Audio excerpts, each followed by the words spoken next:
In this edition of Locked On Capitals, I am joined by Josh Neighbors as we talk about what is the future with Juan Soto. Is he going to remain on this team, or are the Nationals going to move him before the deadline? Then later in the show, we will talk about the Washington Capitals and what is the outlook for this team. Maclellan swung for the fences and made some big acquisitions. How will they fit into this team? Let's talk about that next on this edition of Locked On Capitals. Locked On Capitals, your daily podcast on the Washington Capitals. Part of the Locked On Podcast Network, your team every day.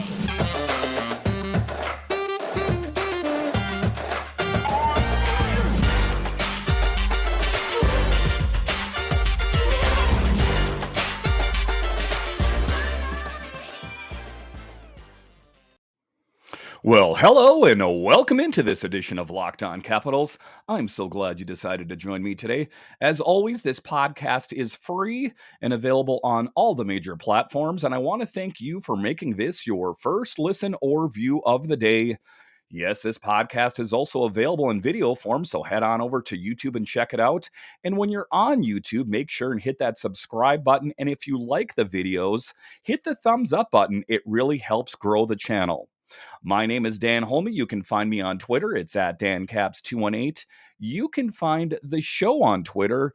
It's at Locked On Caps. So, like I talked about off the top there, in this edition, I am joined by Josh Neighbors of Locked On Nationals as we talk a little bit about the Nationals, Juan Soto, and the outlook for this Capitals team. We'll talk about that next. All right, welcome into this special DC crossover edition of Locked On Capitals and Locked On Nationals. My name is Dan Holme. You can find me on Twitter. It's at DanCaps218. You can find the show on Twitter. It's at Locked On Caps. And like I mentioned, I am joined by Josh Neighbors of Locked On Nationals. Josh, where can we find your show? You guys can find the show at LO_Nationals on Twitter. You guys can find me at Josh Neighbors _. You guys can find us wherever you get your podcast and on YouTube as well. So the big news all across baseball is the Juan Soto situation. There's a lot of rumors reporting out there that he's going to get traded before August 2nd. What is the latest that you've heard on Juan Soto?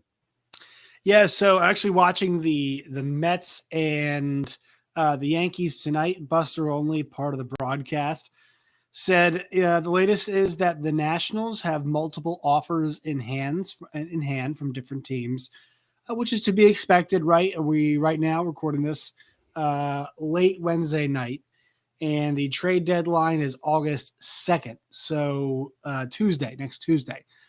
And so the Nationals at this point, you'd expect to have those offers in hand. They're mulling them over. The latest news on kind of all the different fronts is today, Mike Rizzo did his, normal appearance on the Junkies radio, and he said that they would not pair Patrick Corbin in the deal. So there's no diminishing the trade package, which a lot of Nats fans are happy about with Patrick Corbin there. And then also it sounds like the one big hang up also is that Scott Boras believes the Max Scherzer contract, which is 3 years, $43 million a year with the New York Mets, is relevant to the Juan Soto conversation for what he might get. Now, your idea of what that means for relevance might matter to different people. I have my own ideas of how it is relevant and kind of how it is irrelevant. So that's kind of where we're at. The Nats have offers. There's no Patrick Corbin involved. Obviously, the team is still up for sale. And there are some differences between the Nats brass and Scott Boras. That's kind of at a glance where we are. So I was reading up on this a little bit on the whole Juan Soto situation, and it seems like some of the front runners are the San Diego Padres and the New York Yankees. But it seems to me that the Yankees and the Padres don't really want to give up what the Washington Nationals are looking for. If there is a front runner out there, who do you perceive to be the winner or the front runner for the Juan Soto sweepstakes, if you will?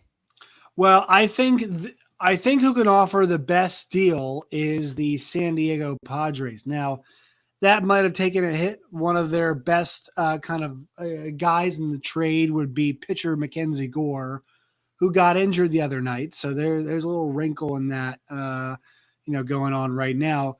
Also, the St. Louis Cardinals are expected to be a big contender, could be with all the guys they have in their farm system, plus a lot of the really good young players that they have. So those are two teams to watch out for that I think kind of can put together the best package. Obviously, teams like the Dodgers are going to be listed. They're going to be talked about. They're going to be thrown in there because of how good they are and how decent their farm system has been as of late.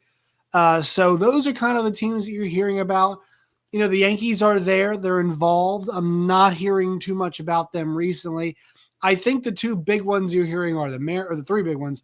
Mariners, you're hearing about, which is crazy to think the Mariners are involved in this. The Mariners, the Cardinals, and Padres are the ones who could offer ostensibly the best package. Does not mean that's where he is going to go. Yeah, and it's an interesting situation. I can see both sides of the coin here. So one side of the coin is the Washington Nationals do not want to lose Juan Soto.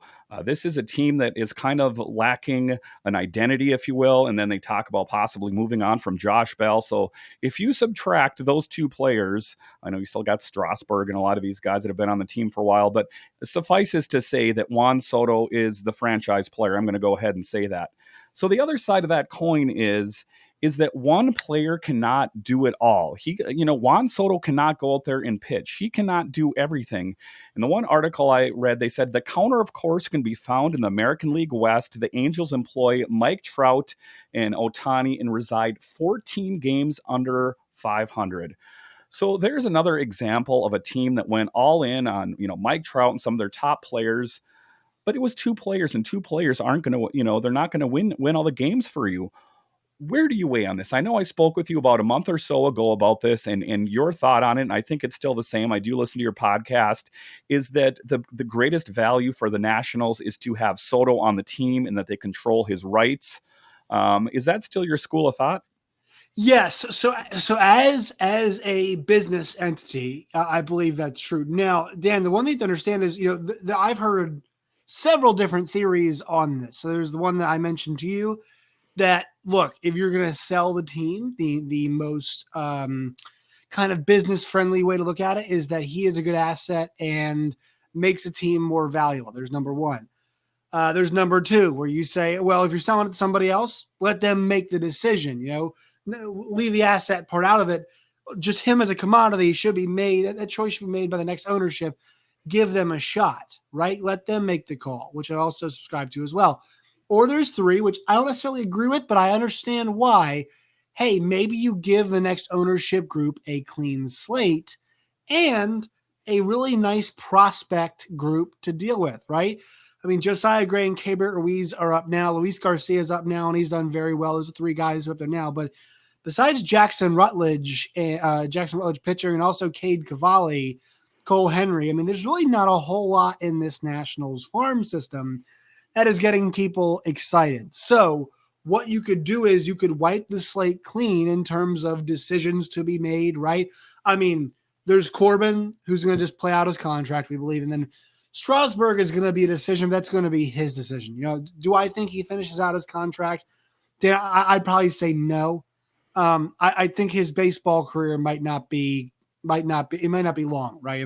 We're kind of at a point now where he's getting injuries that are hard to come back from and complications from surgery. So we'll still see. But like, he and Corbin are on the books. They're on the books, right? That's going to have to be, left there. But all decisions that you could make as an ownership group would basically be cleared out if you trade Soto and they trade Bell and they trade, all the other guys, right? Because nobody's on an extended deal. So there is the clearing the deck theory about this too. I understand all sides of this. I still think that if they trade Soto, whoever the suitor is has signed off on it.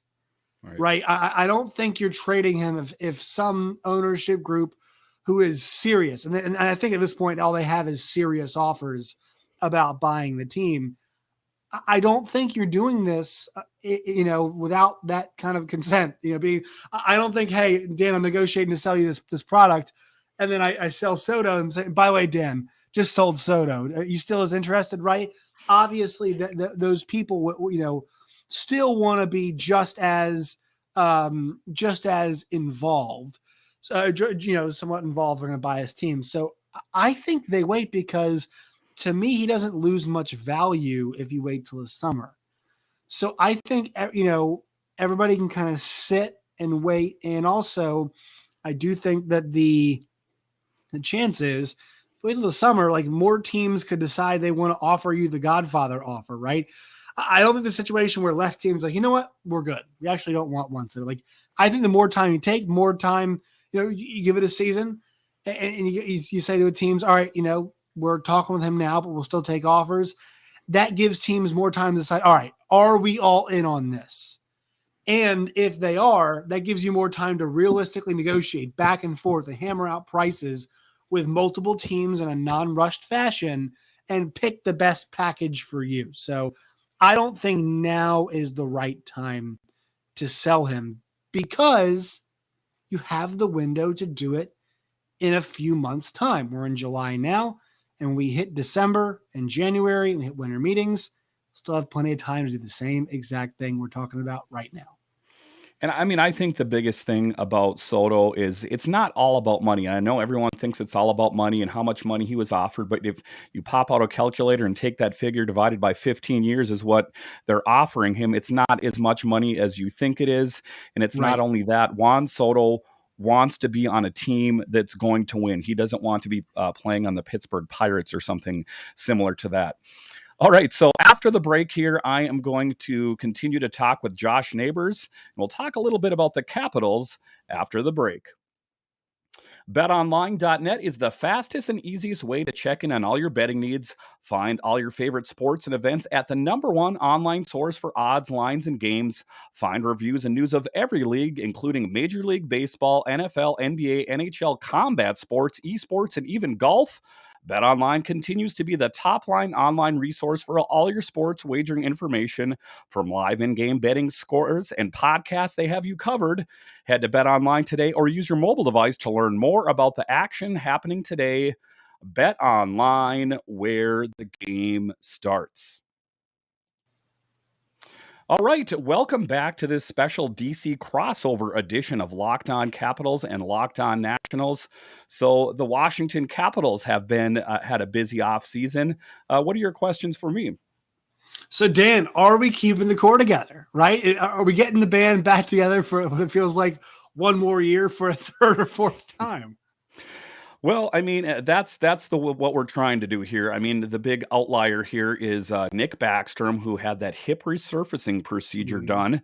And, I got to say, honestly, that the outlook for that is not too great. If you look at the success rate, it's rather low. So I'm keeping my fingers crossed that this surgeon that did this knows something a little bit more than the previous surgeons that did these other procedures, and hopefully we can get Backstrom back.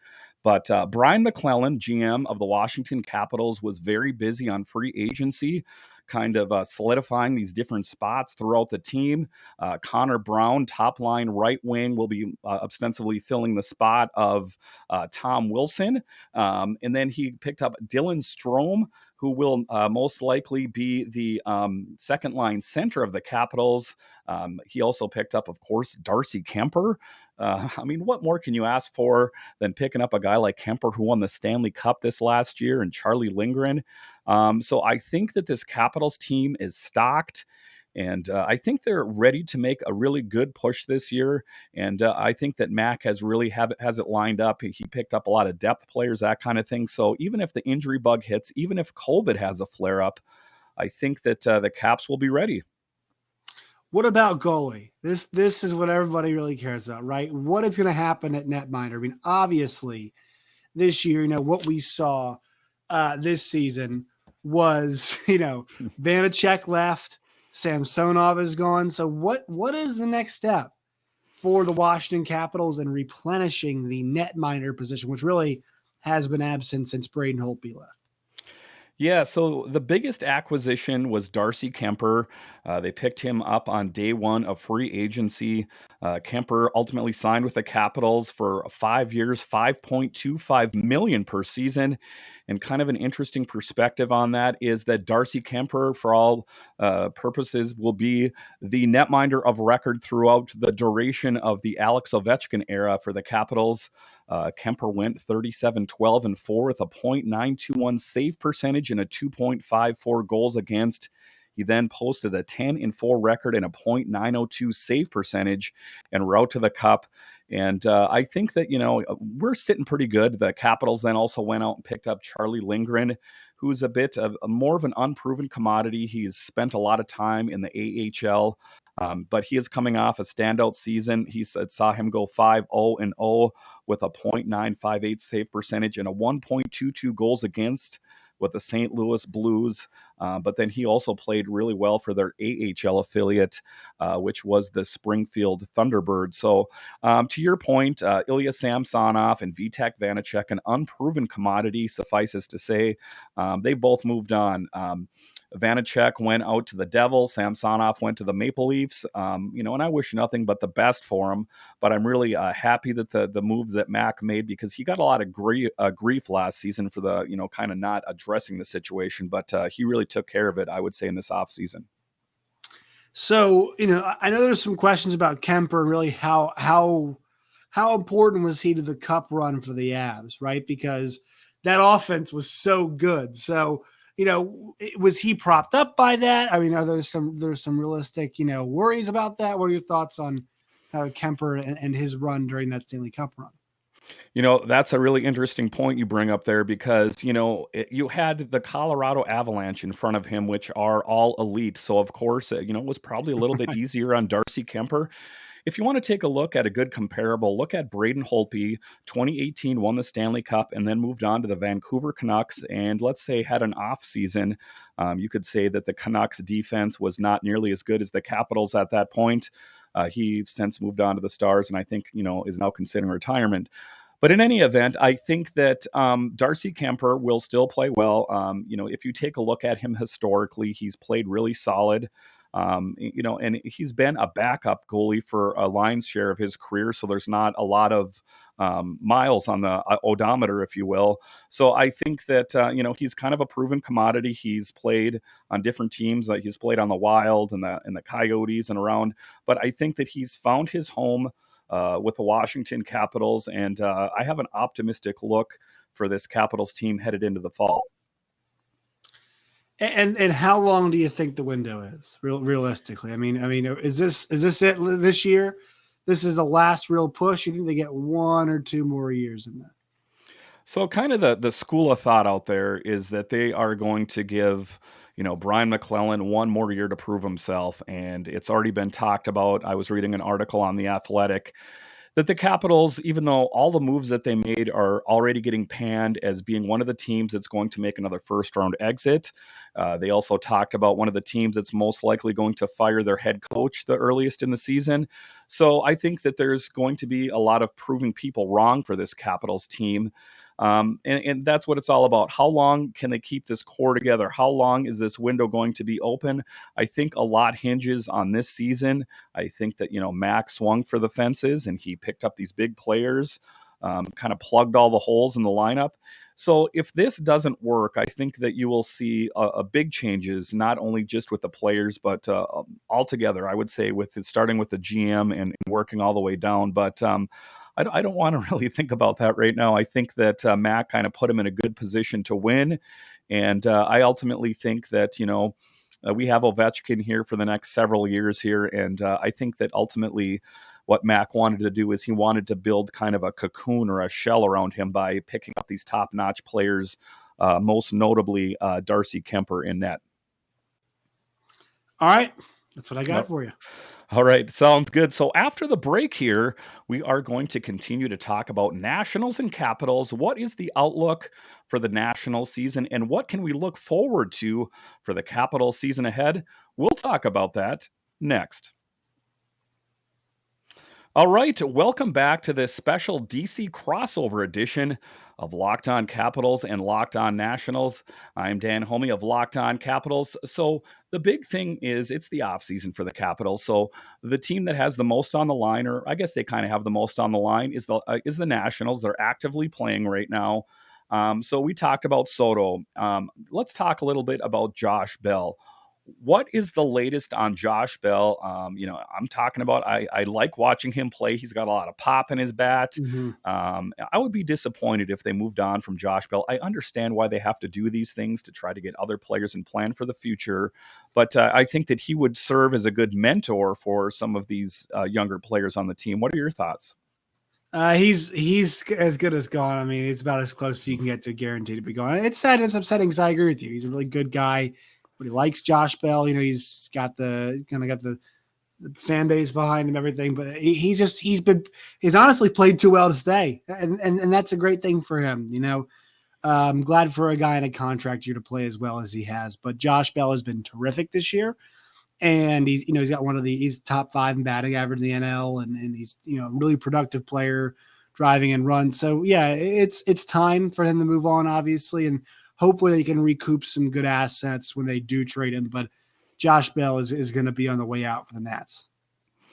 So, I mean, that's what I'm talking about on this Nationals team is we're talking about, the possibility of Soto leaving. We're talking about the possibility of Bell leaving here.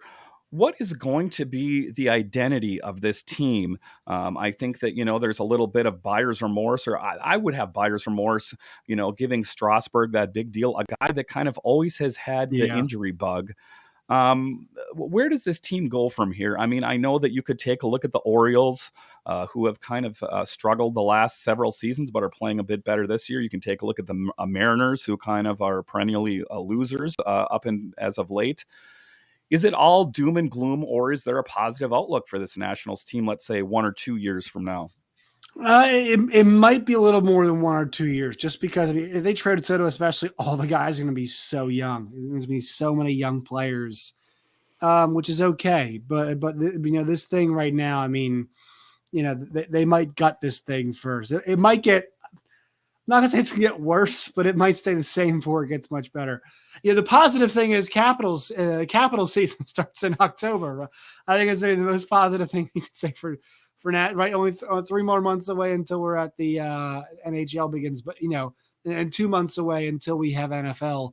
So I think maybe Nats fans, if you're a fan of DC sports teams, you're starting to look towards the other seasons, and I think the one time where you can kind of get excited and get, whatever these guys might end up being, September call-ups. That's usually a big time when you see guys who get called up to the big leagues who haven't been up there yet. And I think Cade Cavalli is a guy you'll see get called up, and maybe call up a Donovan Casey as well, Cole Henry. Who knows? We'll see. And maybe some of the guys that get in the trade. Who knows? I mean, those guys will be called up too. So I think that's a possibility. That'll be something that's exciting. But look, these things are normally processes that take a long time, and they're very difficult to manage. But if you play your cards right, like teams, I'll give you an example, like the Astros did, and have a long and like the Nats did the first. I mean, the thing is, Dan, like they won the title in 19, but the thing is, it fell apart so fast. I mean, they had a really good run through the aughts. They had a really nice run there, winning division titles often, from 2012 to 2019 and won the World Series. And they just won a title at the end of their window. So the Nats they've showed they can build, from within and make the right free agency choices when they have to. So, it's all about rebuilding, getting to that point again. And maybe hopefully they win one or more than one in their window next time they get a window. Yeah. So, I mean, I think that what are your thoughts on Rizzo and Martinez? If it's another, I mean, obviously, They get one more year. They got yeah. re-upped for one more year. It seems to be, and ultimately, I don't blame Martinez. Right. I don't think that he could have done anything. I mean, you work with the cards that you're dealt, and ultimately, I think he did a good job. As far as the Capitals are concerned, like we talked about in the previous segment, I'm hopeful for them. I think that they might be looking at, something to like what the Washington Nationals are doing, where it's going to be a rebuild at some point. I hope it goes a little bit better for them than that. All right. So, once again, thank you for joining me on this edition of Locked On Capitals and Locked On Nationals. Thank you for making Locked On Capitals your first listen every day. Now, make your second listen Locked On NHL. Locked On experts give you a daily 30-minute podcast on all things NHL all season long. Stay up to date on everything in the world of hockey. Locked On NHL, your daily 30-minute podcast. So, once again, Josh, thank you for joining me on this edition of Locked On Capitals. And just to close out the show, where can we find your show and where can we find you on social media? You guys can find the show wherever you get your podcast and on YouTube as well. You guys can find me at Josh Neighbors _, and you guys can find the show on YouTube as well. All right, Josh, thank you for joining me, and I hope to talk to you again soon. Yep, anytime, Dan. Thank you.